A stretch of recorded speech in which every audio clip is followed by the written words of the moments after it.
فقال كان رسول الله صلى الله عليه وسلم يتلألأ وجهه تلألؤ القمر ليلة البدر. میرے بھانجے حسن، حضور پاک علیہ الصلوۃ والسلام کو تم نے بچپن میں دیکھا، میں نے رسول اللہ کے گھر میں تربیت پائی ہے. میرے پیغمبر وہ تھے فخفم مفخمن، جو مجلس میں بیٹھتے سب سے عزت اور تکریم کے باعث بنتے. تلألؤ وجہہ تلألؤ القمر، ان کا چہرہ یوں چمکا کرتا تھا جیسے چاند کی دمک اور چمک ہوتی ہے، عام چاند بھی نہیں، لیلۃ البدر 14ویں رات کے چاند جیسی چمک ہوتی. اطول من المربو واکثر من المشذب، کوئی بندہ زیادہ اونچا ہو تو اس سے کم ہے، کوئی زیادہ پست ہو تو اس سے اونچی قد رکھنے والے ہیں. عظیم الہامہ، پیغمبر علیہ السلام کے چہرے مبارک کو رب نے باروب بنایا تھا. رجل الشعری، حضور پاک کے سر مبارک پہ بال ایسے تھے، ان انفرقت عقیقتہ فرق والا فلا، حضور پاک کے سر مبارک پہ مانگ نکل آتی، حضور نکال لیتے، سیدھی مانگ نکالتے تھے، ٹیڑھی مانگ کا رواج نہیں تھا. یہ سنت نہیں ہے، سنت سیدھی مانگ ہے، نکلتی تو نکال دیتے ورنہ ویسے ہی چھوڑ دیتے. یجاوز شعرہ شہمت اذنی، جب پیغمبر علیہ السلام کے بال بڑے ہونا ہوتے تو کان کی لو سے نیچے جاتے، اذا ہوا وفرہ، یہاں نیچے جاتے. اور پھر اس کے بعد فرمایا اظہر اللون، پیغمبر کرم بڑا خوبصورت تھا. حضور پاک کے لئے فرمایا واسع الجبین، حضور پاک کی پیشانی کشادہ تھی. ازج الحواجب، پیغمبر کے باریک خمدار یہ جو آبرو تھے، یہ آبرو ایک دوسرے سے ملے ہوئے نہیں تھے، جدا جدا تھے. بینہما حرق، ان آبروؤں کے درمیان ایک رگ ہوتی تھی. یدرکہ الغضب، جب پیغمبر کسی اللہ کی نافرمانی پر غصے میں آتے، رب العزت کی نافرمانی پر غصے میں آتے، وہ رگ بھڑک اٹھتی تھی. بینہما حرق یدرکہ الغضب اقن الارانین، پیغمبر علیہ السلام کے ناک مبارک تھوڑے بلندی مائل تھے.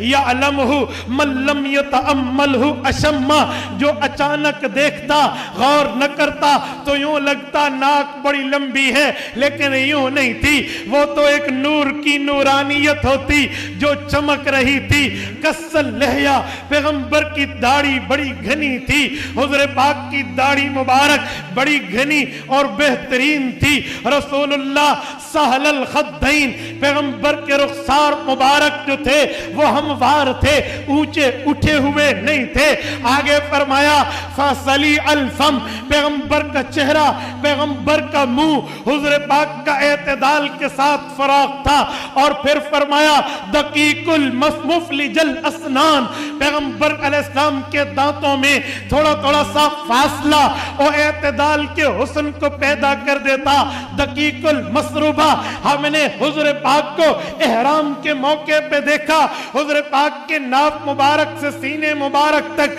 بالوں کی ایک چھوٹی سی لکیر تھی. وَكَأَنَّ عُنَقَهُ جِيدُ دُمْيَةٍ فِي صَفَاءِ الْفِضَّةِ، میرے بھانجے پیغمبر کی گردن دیکھنی ہوتی تو ایسے سمجھ جیسے کسی خوبصورت مورتی کو ڈھالا جاتا ہے اور اس کو ایک شیشے کے بوتل میں ڈالنے کے لیے ایسی خوبصورت گولائی، ایسی خوبصورت صفائی، ایسی خوبصورت رانائی پیغمبر کی گردن میں تھے. فی صفاء الفضہ، وہ گویا چاندی کے برتن میں ایک گردن نظر آ رہی ہے. معتدل الخلق، پیغمبر کا جسم بڑا اعتدال کے ساتھ بنایا گیا تھا. باطن متماسک، پیغمبر علیہ السلام کے گوشت جو تھے وہ جگہ جو ہاتھ کے ساتھ حضور پاک کی جو جوڑ والی تھی وہ پر گوشت نظر آتی تھی. بعید ما بین المنکبین، پیغمبر علیہ السلام کے دونوں کندھوں مبارک کے درمیان میں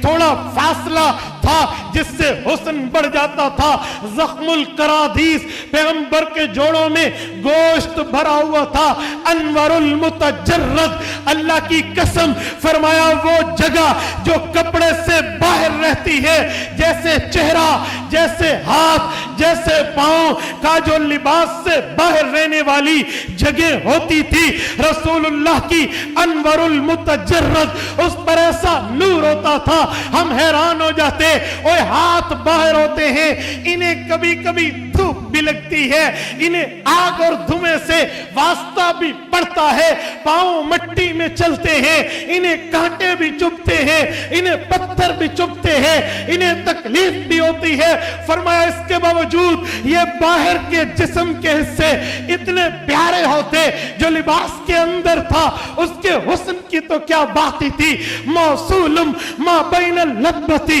والسرتی یجری بشعر کالخط، پیغمبر علیہ السلام کے جسم کے حصوں میں سینے سے لے کر نیچے تک بالوں کی ایک لمبی لکیر نظر آتی، عارض الثدیین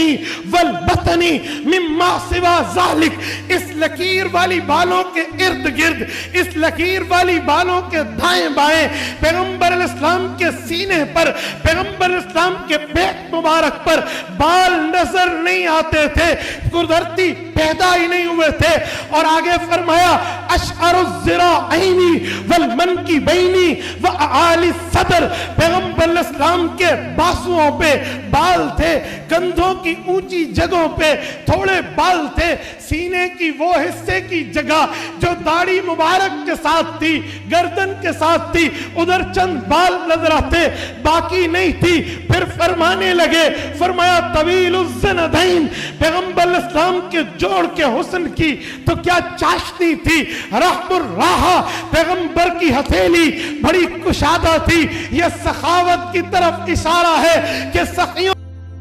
کھلا ہوا کرتا ہے، شسن القدمین والکفین، پیغمبر علیہ السلام کے پاؤں میں جو خمدار جگہ تھی وہ ایسے تھی، ینبو عنہم الماء، اگر اس پہ پانی ڈالا جاتا وہ پانی ڈھلک جایا کرتا تھا، اوپر ٹھہرتا نہیں تھا، خمسان الاخمسین، اس کا حسن ایسے تھا کہ خمدار جگہ میں پاؤں کے تلوے کو بنایا ایسے گیا تھا، اذا زال زال قلعہ، حضور پاؤں اٹھاتے پوری قوت سے اٹھاتے، کانما ینحط من سبب، وہ ایسے چلتے جیسے گہرائی میں، جیسے نیچائی میں حضور اتر رہے ہو، وَإِذَا الْتَفَتَ الْتَفَتَ جَمِيعًا، کسی سے بات کرنی ہوتی پورے چہرے سمیت اپنے سینے کو پھیرتے، اسے پوری کمپنی دیتے، عزت دیتے، اس سے بات کرتے، خالی چہرہ نہیں پھیرتے تھے بلکہ سینہ ساتھ پھیرتے، التفت جمیعا، اس کی طرف پورے ہوتے، اس سے بات کرتے، ذریع المشیہ، پیغمبر کی چال تیز رفتار تھی، جب پیغمبر علیہ السلام چلتے تھے تو بڑی اچھی اور سبق رفتاری سے چلتے تھے، خافض الطرف، اکثر طور پہ حضور کی نظریں نیچی رہتی تھی، پیغمبر علیہ السلام نیچے دیکھتے تھے، جل نظرہ الملاحظہ، شرم اور حیا کی وجہ سے کہیں کسی کو دیکھنا ہوتا تو آنکھوں کے کونے سے دیکھتے، آنکھ بھر کے حضور کے دیکھنے کی عادت نہیں ہوتی تھی، پیغمبر علیہ السلام یوں دیکھتے، نظرہ الی الارض اکثر من نظرہ الی السماء، پیغمبر علیہ السلام کی آنکھ مبارک کی نظر زمین پر زیادہ ہوتی، آسمان پہ کم ہوتی، کبھی وہی اترنی ہوتی تو اوپر بے قراری سے دیکھتے، ورنہ اوپر دیکھنے کی عادت نہیں تھی، پھر فرمایا یسوق اصحابہ، جنگ میں، جہاد میں، سفر میں صحابہ کو آگے چلا دیتے، کبھی یوں نہ کہتے میرے آگے کیوں چل رہے ہو، یہ تکبر، یہ غرور، یہ تکلیف دہ معاملہ حضور میں نہیں تھا، وَيَبْدَعُ مَنْ لَقِيَ بِالسَّلَامِ، جو حضور پاک سے ملتا حضور خود سلام میں پہل فرماتے۔ تبارك الذي نزل الفرقان على عبده ليكون للعالمين نذيرا